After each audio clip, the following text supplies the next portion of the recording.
Hello, good evening, and welcome to Monkeys with Fire. How is everybody tonight? Hope you're all well. Hope you're having a good week.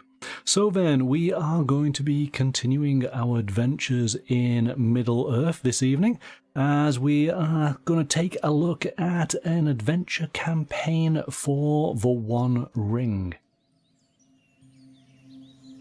We are going to be exploring Tales from the Lone Lands. This is, of course, from Free League Publishing, and our thanks to Free League for providing a copy of Tales from the Lone Lands for us to take a look at this evening.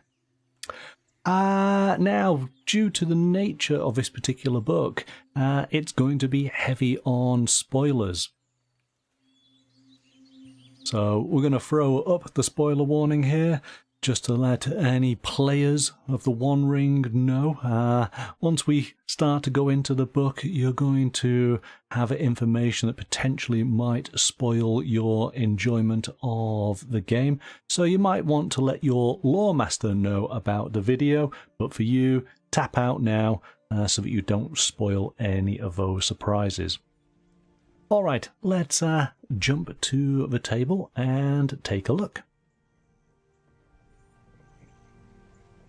So if you did join me on Monday evening, we took a look through Ruins of the Lost Realm.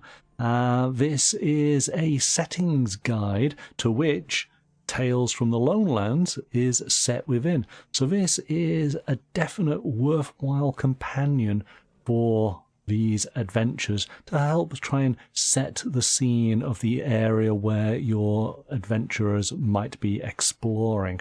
So I'm going to keep this to one side just in case we have any need to refer to it. And let's take a look then. So this is our book for this evening, The One Ring, Tales from the Lone Lands. Let's have a look at the back. Now they had gone on far into the lone lands, where there were no people left, no inns, and the roads grew steadily worse. Not far ahead were dreary hills, rising higher and higher, dark with trees. On some of them were old castles with an evil look, as if they had been built by wicked people.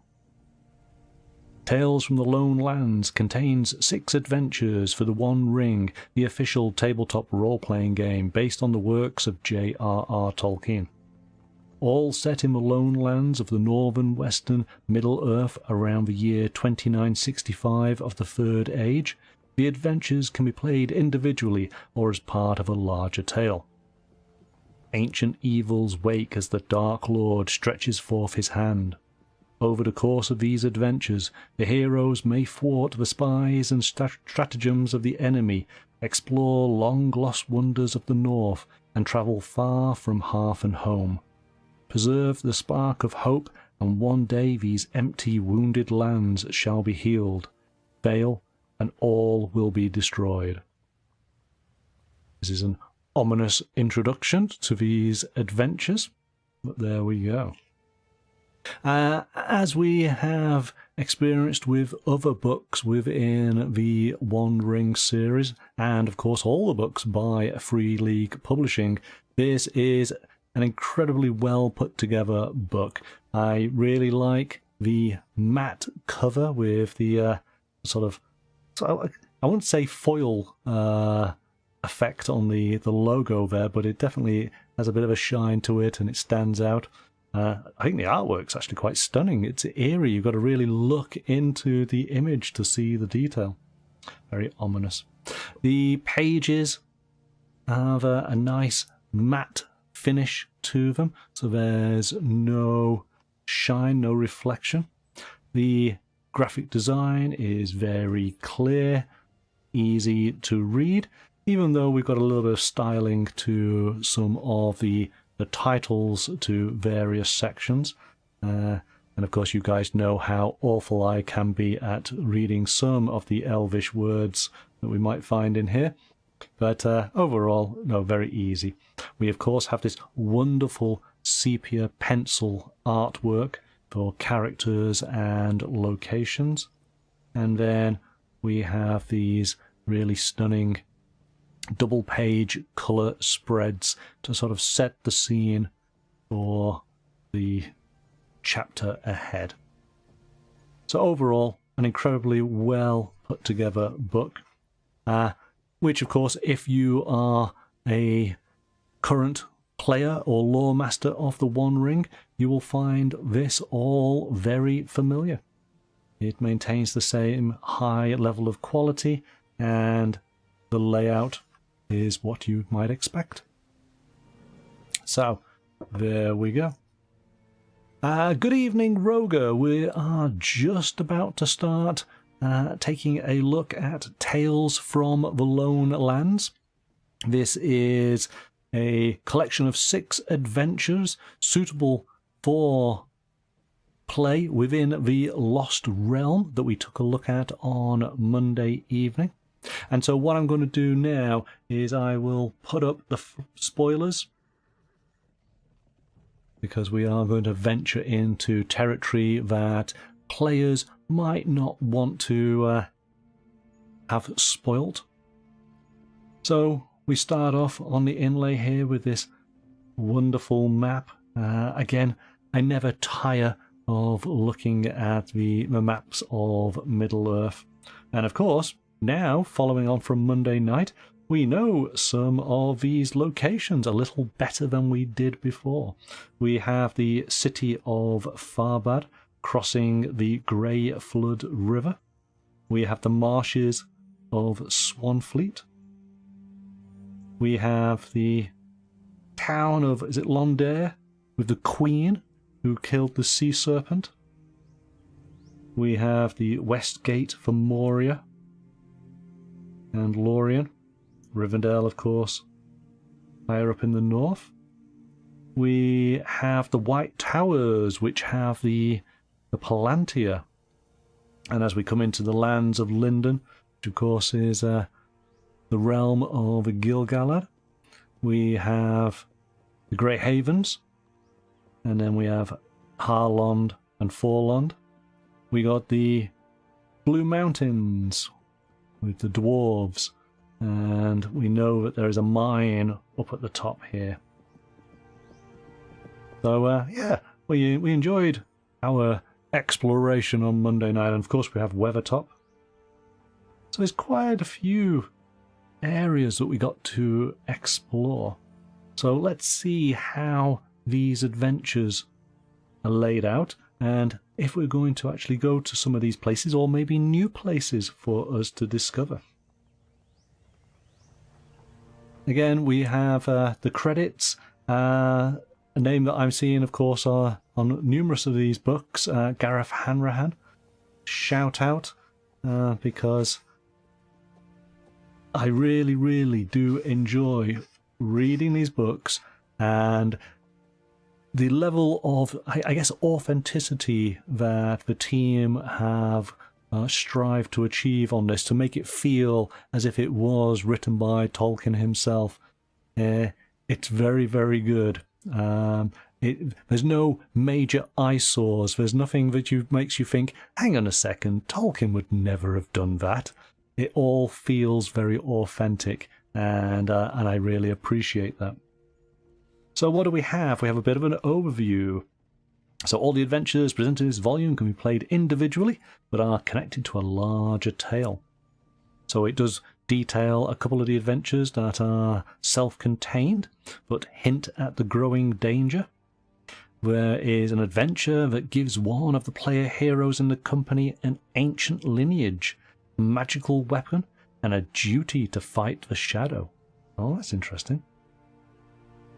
And then there are a couple of adventures that slow the infiltration of spies from Mordor, because of course as Sauron's hand reaches out, he has his minions doing his work, doing his bidding. So this is an opportunity for the players to thwart some of those plans, but ultimately not all. So we have a little bit of an update on the lone lands of Eriador. Just in case you didn't get the supplement. Because, of course, you could have this book just purely on its own and enjoy these adventures all the same. But I do think that having this book is definitely a worthwhile addition.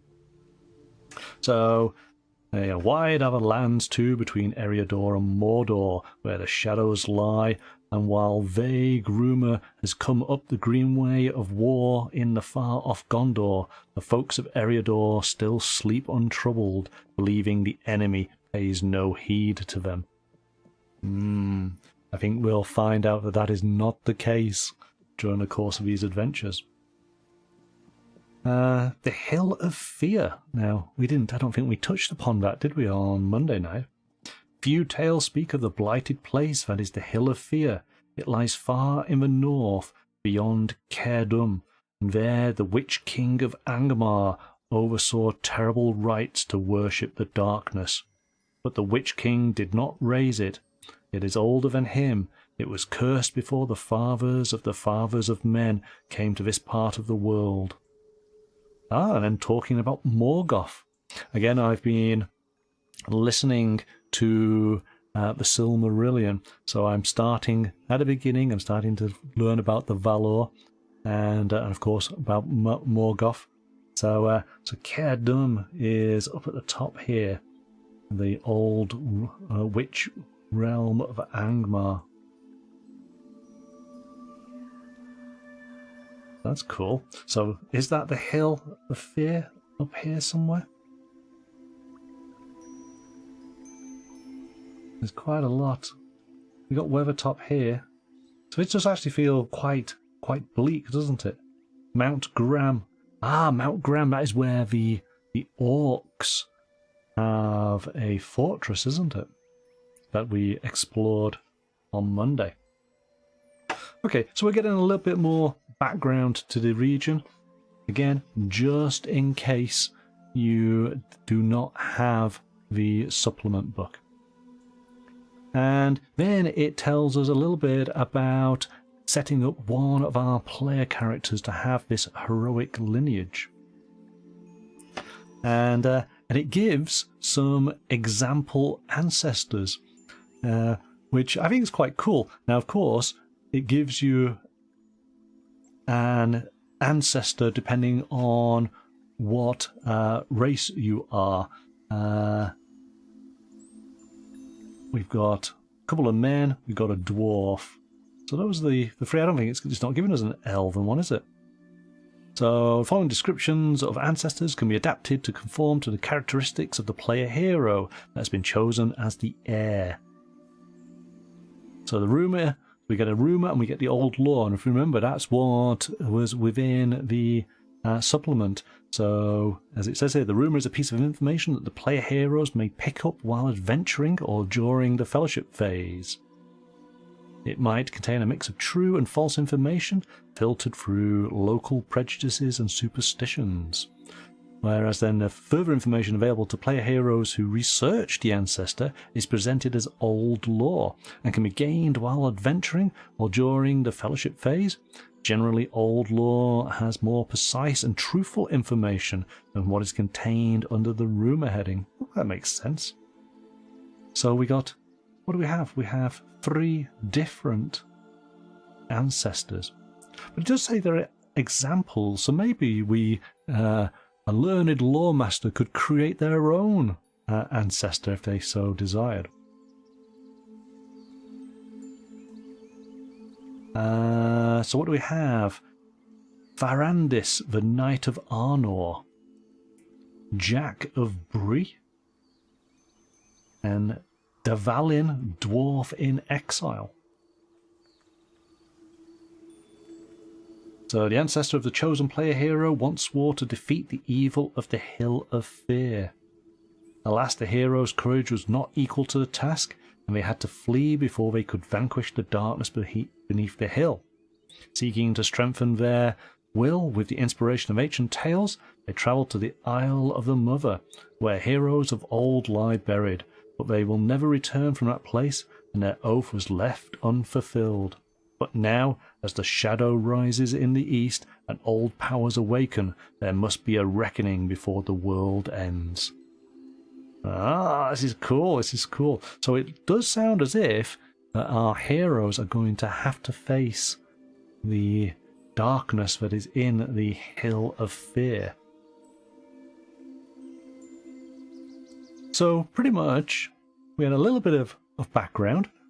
We've got setting up one of our heroes with a lineage, and then we jump right on into the first of these adventures, the 6 adventures that the book contains. And as it said, you don't necessarily have to play these all as a campaign. They can be played individually if you like. But I always feel that if these have been designed to work together, why wouldn't you want to do it as a larger story spread over several weeks worth of gaming sessions? And this is a great this is a great little introduction. So this particular adventure is called A Troll Hole, If Ever There Was One.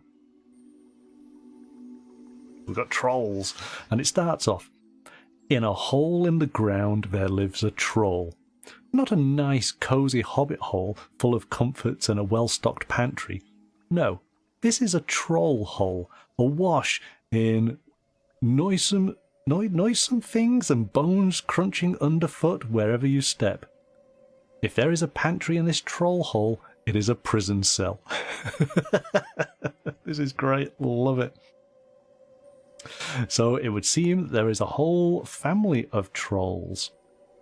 Come down on the edges of the old kingdom of Angmar and have encamped near the crossroads of Bree. Trolls are not unknown in these parts. Bilbo Baggins met no fewer than 3 of them on the road, and another made trouble in the graveyard in Bree a generation ago. But a whole family is a danger to Bree and the lands around it. So let's have a quick look. It did say something about trolls being around. Here we go, Trollshore of here, but they've obviously come down from this area, and here is Bree.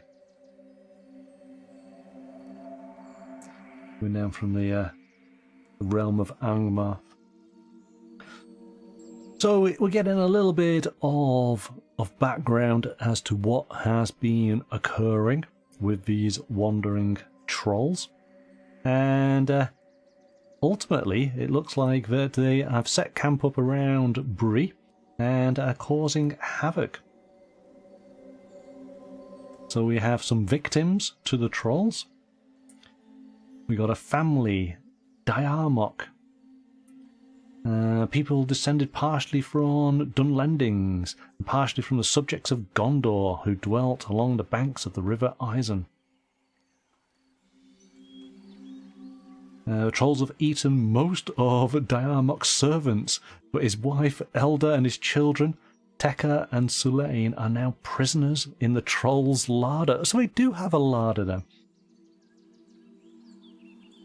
J.R.R. too they spared, for J.R.R. suggested that 2 liars would work better than 1.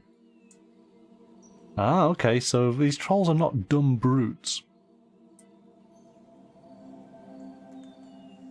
So J.R.R. swears that it would help the treacherous dwarf lure more victims into the clutches of the trolls. The longer he keeps the trolls fed, the longer his children survive. Okay, so there's lots of things going on here. We got this troublesome dwarf as well.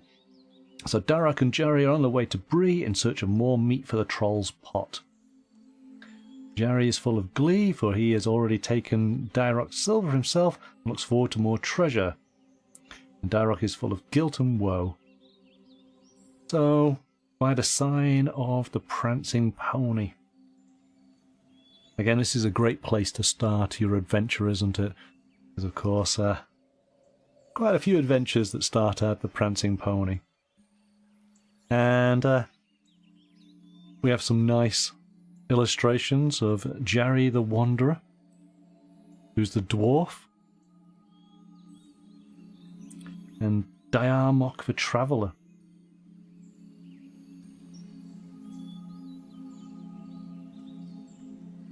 So, sounds as if our players are going to have to...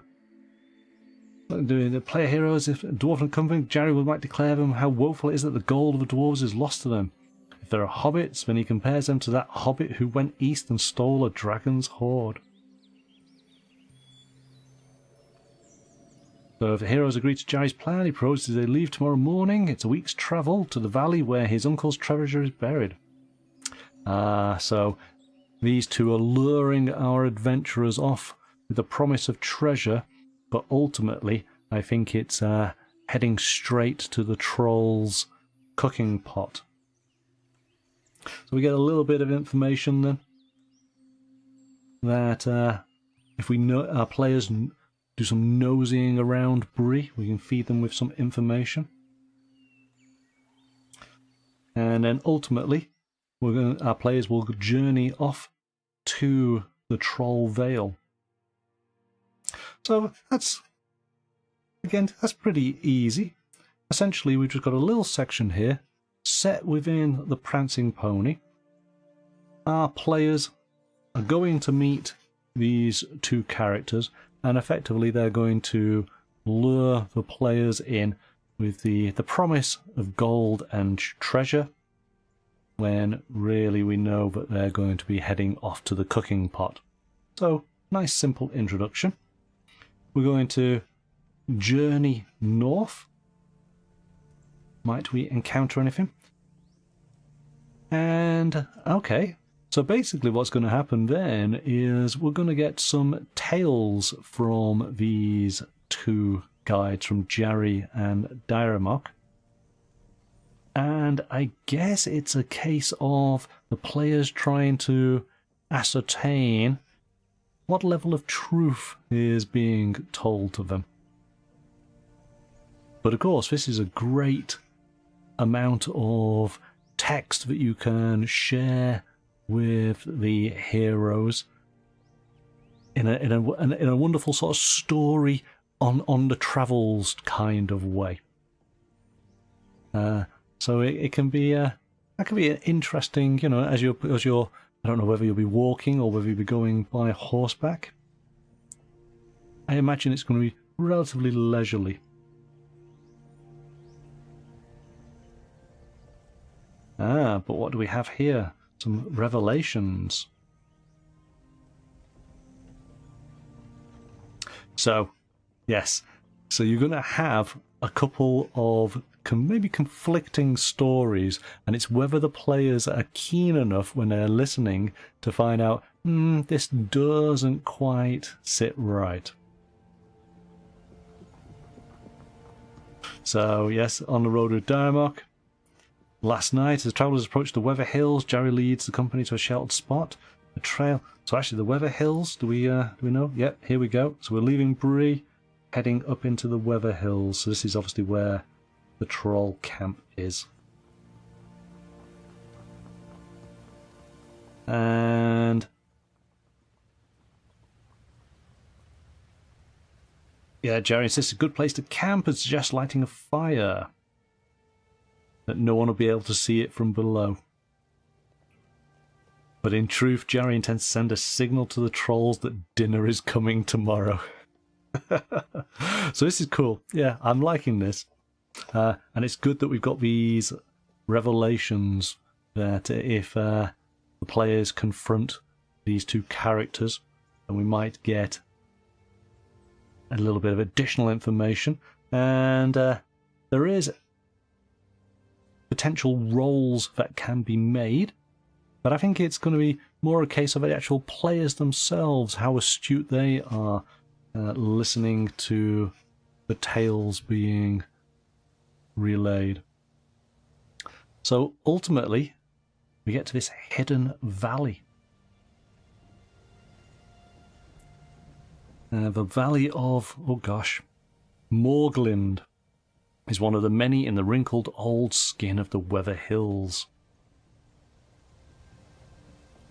And we have a number of trolls, and of course we should know how we are able to defeat trolls.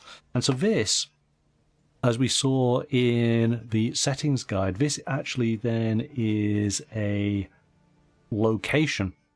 And the location, as we get a little bit of a map here, we have various places to visit. So the first two sort of sections to this adventure is essentially setting the scene and then having a little bit of a walk stroke ride to this location site. And it's from here that our players are able to wander around, go to various points. What do we have? We got oh gosh, we've got quite a bit here. So we've got the Southern Approach, Troll Lookout, Ambush Gully, the Hidden Track, Ruined Farmstead. We have another character that we might encounter. Some ruins. Nelly Longarms. And so ultimately we are going to face off against these trolls that are determined to put us into the cooking pot. The larder, yes. And hopefully we are successful in defeating them. To which then, the final part is Homeward Bound. It's just a quick little summary. What happens should we survive the ordeal? That's basically it as far as that first sort of introductory adventure. And that's quite an easy, simple format to follow. These adventure sites, again, if you are accustomed to the One Ring, this will be very, very familiar. Obviously, I'm trying not to give too much detail away, just enough to get a general idea of the flow, and you can see how it's actually laid out, which is very straightforward to follow. If you have played any of the adventures that were part of either the starter set or the core set, you're going to be familiar with this right away. So let's, and of course, during the actual adventure itself, we do have some information on the various NPCs. This, as I say, is Nelly Longarms, which is there are many kinds of troll with many strange traits. Some have 2 heads, some have only 1 head, and have 1 eye to boot. Some are hairless with knobbly hides, like the fabled rhinoceros of the far south. Others are positively hairful, clad in fur so thick none of their other features can be discerned. But Nelly is a green. Has a green hide. So in fact, just looking through, yeah, we have a couple of NPCs. So in this, the only, and how many trolls? Assume Nelly has 1 son for every 2 player heroes. So use the Stone Troll Robber statistics from page 152 of the One Ring. So we have to reference our core book to get the stats for the troll. So only Nelly is unique. So ultimately, yeah, just 1. And then several others for the adventurers themselves. Nice and easy. You get to fight in a lake in thick mud. Not good. Let's take a look then at another adventure. This is chapter 2, Messing About in Boats. Indeed, few hobbits have ever seen or sailed upon the sea, and fewer still have ever returned to report it. So this is different. Again, I really like these sort of historical introductions that they do on this. It makes it feel as if it was part of the works of Tolkien. and I really appreciate that. Wow. So this is okay. See, so because I looked in the companion guide, I already know. So this has got Queen Nimue. The Queen Nimue welcomes the heroes if they are a good character, or if Falmir or Gandalf vouches for them. So, if I'm correct, this is the sea serpent that she killed. But it talks about actually starting in the Grey Havens. Is it Círdan, the shipwright? We saw Círdan in the Rings of Power, didn't we?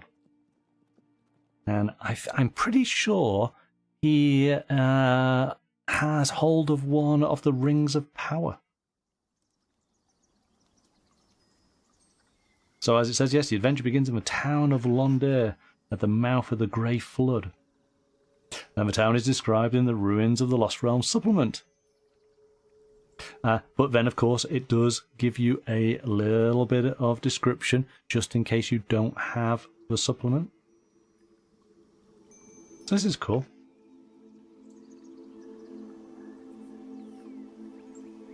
We got a voyage into the sunset. So it looks like we are going to be visiting the Grey Havens.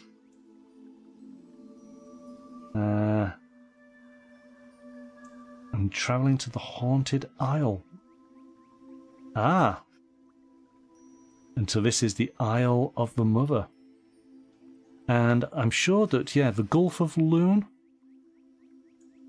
we did take a look at that in the supplement, didn't we? But we're potentially going to encounter vampire bats.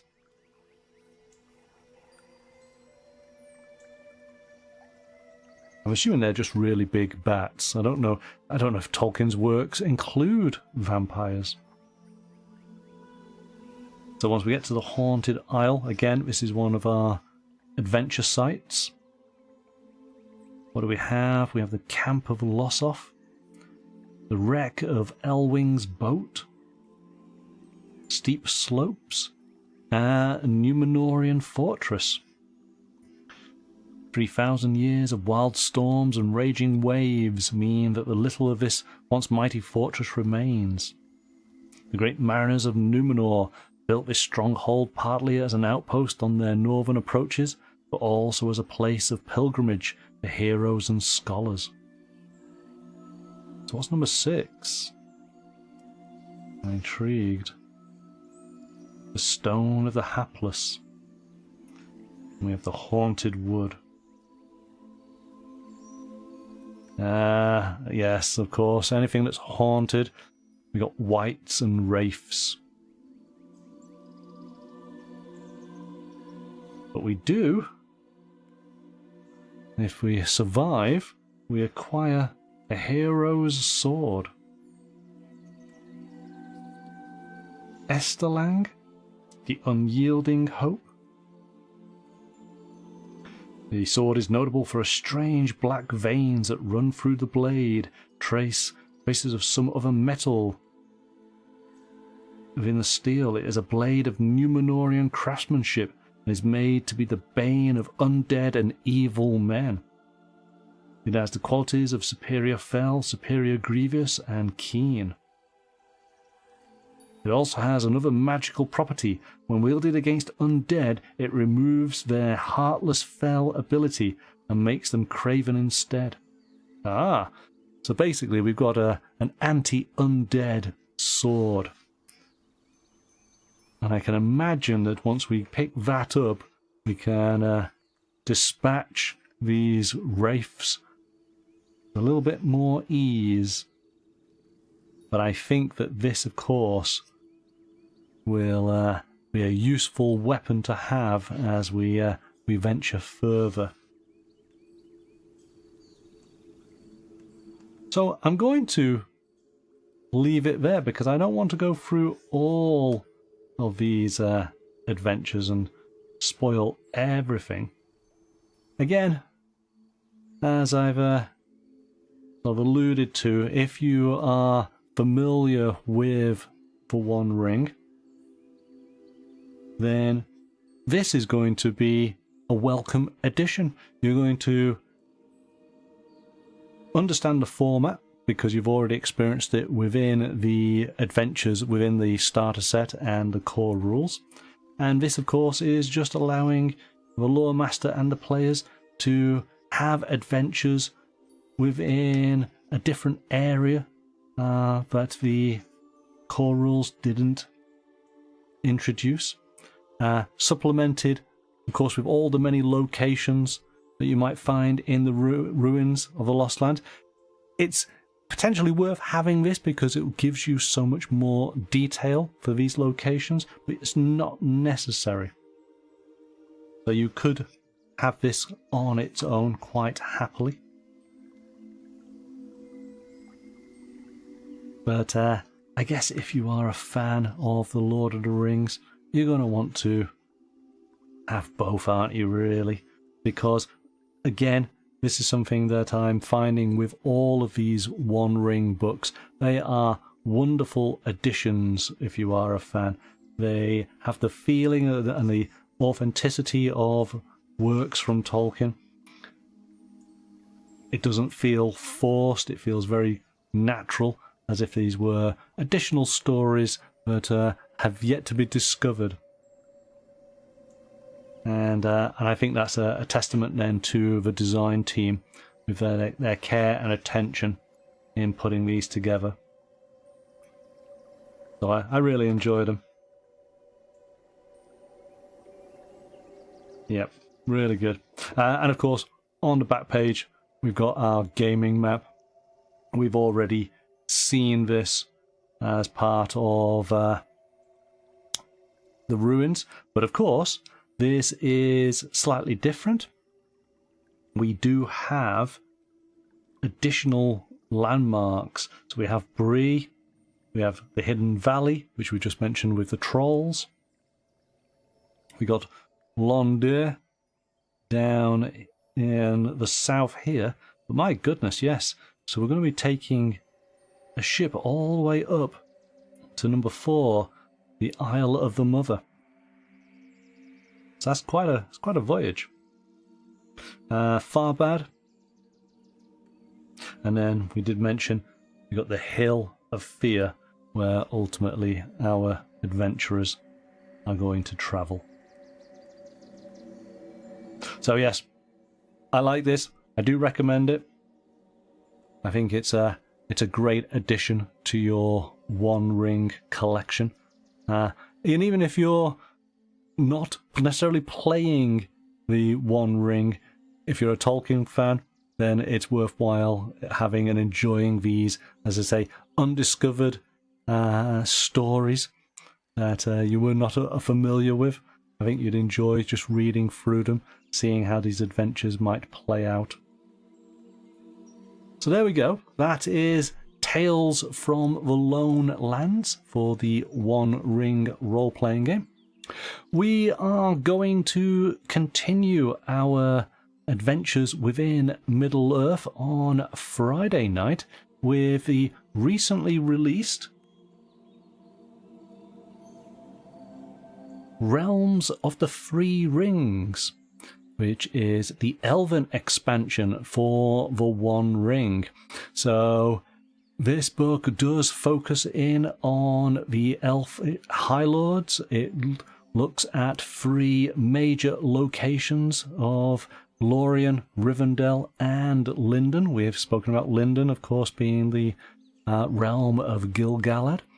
And ultimately, if you have been watching the Rings of Power, then you will certainly Rivendell and Lindon are 2 locations that you'll be very familiar with, and the creation of the 3 rings, and we'll touch upon that a little bit on Friday night.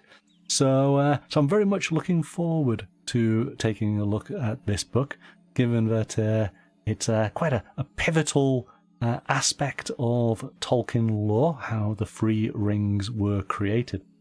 So that is our show on Friday. Hopefully you'll be able to join me then.